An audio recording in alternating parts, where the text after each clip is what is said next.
So the year was 2010, meaning that NECA was about to release their first batch of Predators from 2010 Predators, a movie, and at the time it was the third Predator movie ever to release. And in this video is pretty much gonna be what I would like to see from NECA if they were going to revisit this line and give us some 2.0s of these awesome characters. Welcome back, guys, for yet another Predator video. So again, this is pretty much similar to what I've done with the Killer Predator Killers of Killers video. Essentially similar to that. This is I would like NECA obviously to make 2.0s. I'm sure I'm not the only one who asks this. Who knows? San Diego Comic Con is around the corner, about a month away, and we might eventually get to see more Predator figures. Who knows how the line is doing? They've been releasing slowly some figures from obviously Predator Badlands. So who knows? Maybe one day they will go back and give us these awesome creations here from Studio NB. Obviously, the Predators 2010 was a very good movie. I enjoyed it. The only thing that I found strange about that movie is most of the Predators didn't have the netting on. Like here, for instance, the classic Predator, which was pretty much this. They reused the body from the Jungle Hunter. I believe it's an exact copy. The only difference here, obviously, this one doesn't have the trophies on. As you can see, it does have the backpack. But yeah, I used to own a couple of these. I used to own the Falconer back in the day. I had the Berserker, and also I had like it was the Toys R Us 2-pack of the I think it was like a transparent version of the Berserker, and it was in a 2-pack with like the City Hunter Predator. Again, I'm not sure why having those as a 2-pack was a good idea back in the day, but that was the Toys R Us exclusive. It was like a cloaked version of the Berserker, and I have to say I was a big fan of the Falconer. That was my first Predator figure from the Wave from Predators. That thing was awesome. Again, very unique packaging back in the day versus now you have all the ultimate versions. They pretty much all have the same packaging except for the artwork. I think back in the day, it's very cool. And again, I like the concept of these. I like their helmets. I didn't have the tracker simply because most of these back in the day, the tusks were broken just because they were very close to the bubble. And then as soon as these hit the floor, even in stores, one of the mandibles could break off very easily. So I passed on these. Also, a few years later, I ended up picking up the Hot Toys version of these characters, which was pretty cool. Again, I think I should make a separate video about that because those also need 2.0, especially the fact that the leather wrappings are kind of ripping away the material that they use on the fake leather hasn't held up in time. But again, I used to have the Berserker, and the paint application on at least the first version wasn't that good. As you can see here, basically the paint application on the body, like the dots, was pretty messy. On some of the later versions it was corrected, and also the mask is kind of funky looking. But again, they were great figures. Especially, I think the price was like $14 back in the day. It was also like a San Diego Comic Con exclusive, the Berserker, which is pretty much full invisible hero cloaked. Again, from 2010. I think I've seen this in person once or twice before, but it's a pretty cool figure. A very solid wave on these ones, I have to say. And they all kind of have with like different.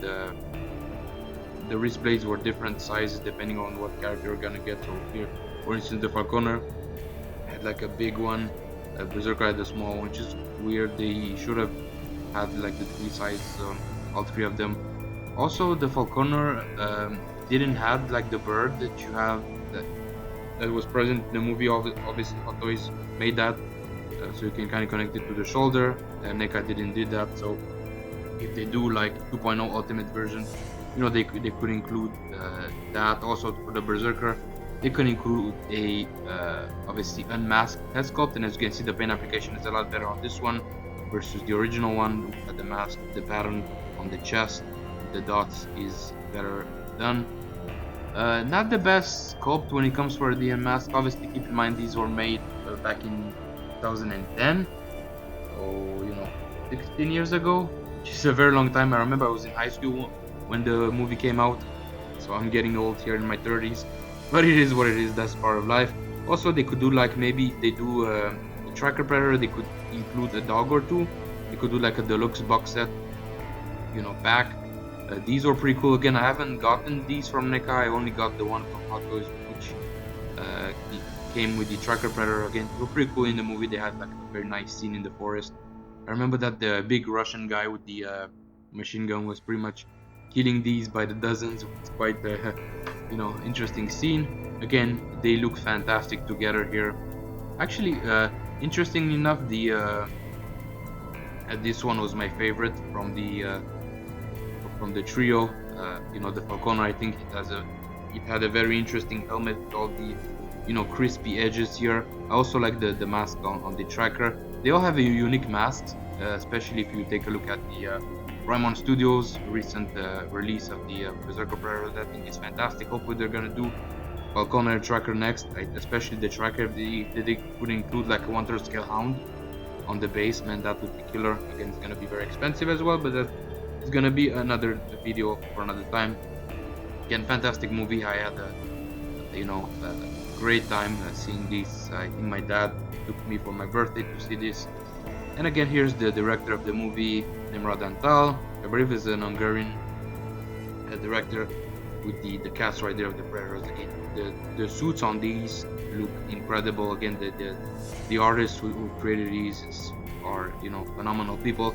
My only complaint back in the day when the movie came out is that the Predators didn't have like netting. I think one of the concerns of the first movie, the Jungle Hunter had netting, and I think was it Stan Winston who kind of freaked out that the artist put netting on the body was pretty much covering up the details, so maybe that's why.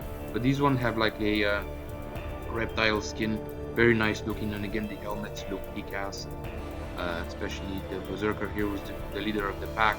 Also, I like the fact that these are supposed to be like super bad predators. They were like bigger than regular predators. They didn't took into consideration the predator rule or the Auja rule. They're pretty much doing whatever they wanted. They were bigger, stronger, more menacing. They had like better technologies, especially like the end of the movie when the Berserker killed the Jungle Hunter or the classic predator. A very cool scene where he pretty much chopped off his head off. And again, they could also do some of the humans in like 2.0s. I don't think NECA did those back in the day. Only Hot Toys, like they can do Royce at least, who was the main like human protagonist in the movie. That would be cool. I'm not sure how the licensing is gonna be from Adrian Brody with that. Also, another cool idea here is the classic Predator where he was kind of trapped on that like pyramid, thingy. They could do like a version that doesn't have his armor on, as seen here. Pretty much strapped, with chains on that. That would be a pretty cool release. Again, they could pretty much print money with these. Such weird that they have announced. I made a video on this. They have announced the Wolf Predator. I don't know, many years ago that they're gonna do a 2.0, and they didn't. Again, a missed opportunity. But this one, they could pretty much print money if they do this in 2.0s.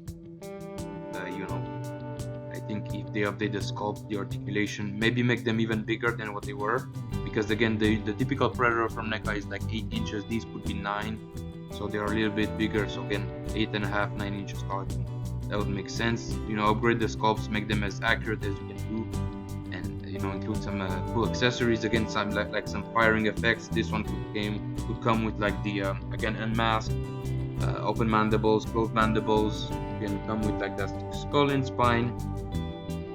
Again, such a great design, man, in the movie. Again, they were simplistic. Obviously, they didn't have like the bone trophies around, except for this one who has the jaw, the Berserker. This one has the tusks, but I think the designs are very cool.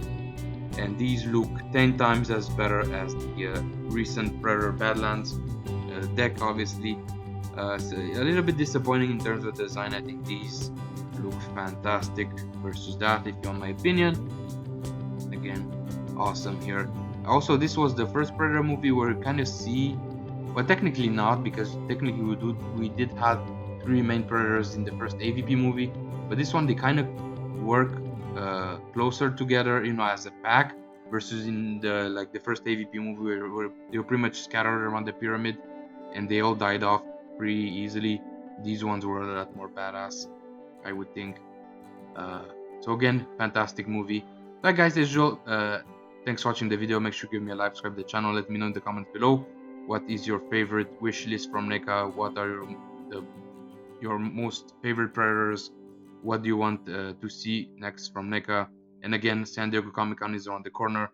It's about a month or so ago, so I'm gonna cover that on the channel. Make sure to stay tuned. As you guys have a fantastic day. See you soon on the next video. Bye bye.